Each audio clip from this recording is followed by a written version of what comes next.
एक आदमी ने फ़ोन किया, कह रहे कि मैं बीमार हूँ और मेरा गुरु ने मुझे अलग अलग साधना सिखाया है कि कौन सा साधना बेटर होगा। तो देखो, शरीर में रोग आने से 6 महीने पहले वो फिजिकल बॉडी के बाहर प्राण शरीर में आता है, और प्राण शरीर में आने का 6 महीने पहले मन शरीर में आता है, और मन में कहाँ से आते हैं? ज्ञान शरीर में आता है। और ये ज्ञान शरीर में रोग अक्यूमुलेट कैसे होता है? एक एग्जाम्पल के थ्रू देखते हैं। एक आंटी किचन में सब्जी बना रहे थे, और नमक मिर्च मसाला जब डाल ही रहा था तो फ़ोन आ गया। वो भाग के फ़ोन उठाया, फ़ोन में बात करते करते करते वो भूल गया मसाला डाल चुका है। फिर भी उन्होंने दोबारा डाल दिया, मिर्च मसाला सारे डाल दिया। तो काफ़ी बात लंबा चला, और उन्होंने सब्जी बना के रख दिया। बाद में जब टेस्ट करके देख रहा था तो बाप रे, उसमें मिर्च भी ज़्यादा, नमक भी ज़्यादा, सारे मसाला डाल ज़्यादा हो गया। तो उन्होंने सोचा ये कैसे फेंक सकते हैं, मैं इसको फेंकूंगा नहीं, बाद में मैं अकेले खा जाऊंगा। ऐसे रख लिया और बाकी सब के लिए फ्रेश खाना दोबारा बना दिया। तो इसी तरह हमारा जीवन में अनेक जन्मों का कर्म जो है, तो खुद अनुभव करने के लिए संभाल के रखा हुआ है ज्ञान शरीर में। जैसे ही इन्होंने सब्जी संभाल के रखा, तो उसी तरह ज्ञान शरीर के अंदर बहुत सारे ऐसे कष्ट हैं जो बाद में स्वयं अनुभव करने के लिए संभाल के रखा हुआ है। अब जो साधना आपको कोई भी गुरु ने किसी भी टाइप का साधना सिखाया हो, तो साधना क्या होता है? भगवान से योग करने का तरीका है साधना।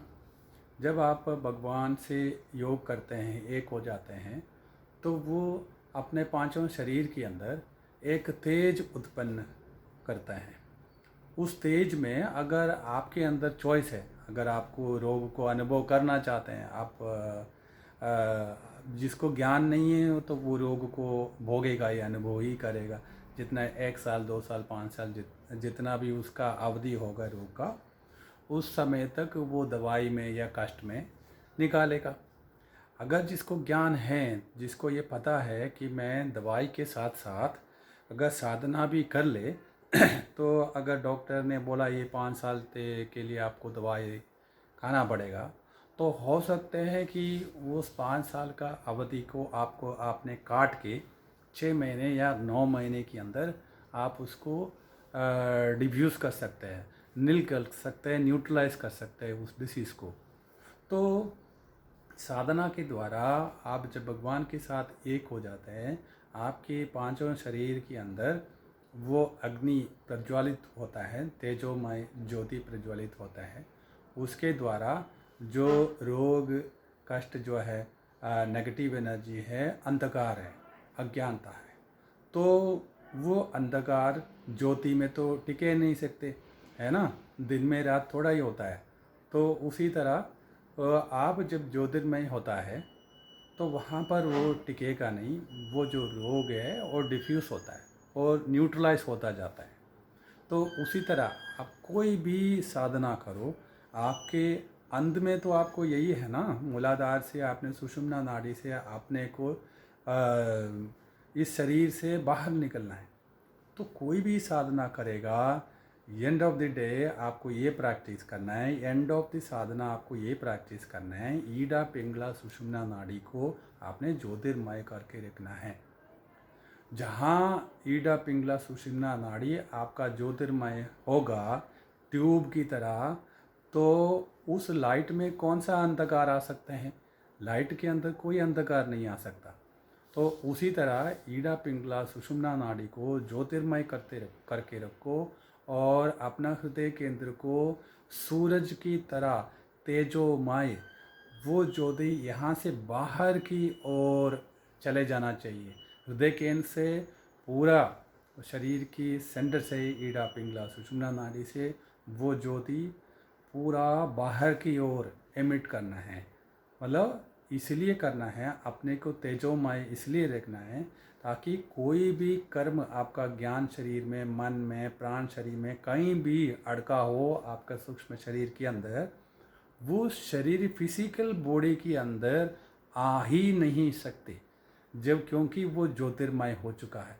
सदा आपको भगवान के नाम लेने से, भगवान से कनेक्टेड रहने से आपका शरीर, ईडा पिंगला सुषुम्ना नाड़ी, हृदय केंद्र, वो ज्योतिर्मय होते रहने के वजह से बाहर का कोई भी इम्प्योरिटीज़ आपका शरीर में अनुभव करने के लिए नहीं आ सकते, क्योंकि आप ज्योतिर्मय रखा हुआ है अपने आप को।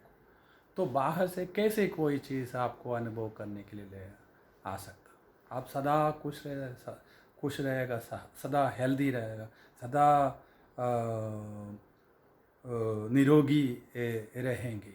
तो कोई भी साधना करो, आपको सुषुम्ना नाड़ी में मूलाधार से सहस्रार तक रोज ऊपर नीचे होते रहना चाहिए, ताकि आपको अंत में जब जाने का समय आ जाएगा, वो रास्ता आपको एकदम चिर परिचित होना चाहिए।